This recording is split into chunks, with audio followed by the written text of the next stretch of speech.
This video summarizes the types of sampling available in JBI PACES. Sampling refers to how the people, items, or cases to be evaluated will be selected. Sampling follows from topic, theme, and criteria confirmation. The sampling options are all available for any project type, whether it's a one-off, ongoing, or a project that involves multiple data collection periods. There are three options for sampling.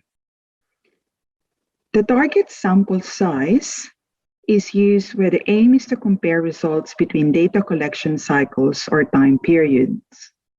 The target sample size uses an inbuilt calculator to indicate a sample size with pre-specified precision for the population prevalence. If you anticipate non-responses or missing data, it's a good idea to oversample by between 10 to 20%. Ad hoc sampling, also known as purposive or convenient sampling, this method is quick, inexpensive, and convenient as the sample elements are based on convenience, accessibility, and proximity to the specific implementation site.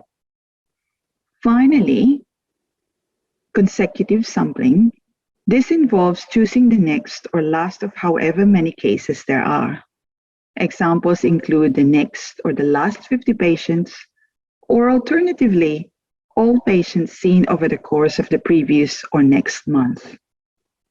We have another video that shows how sampling works in JBI PACES.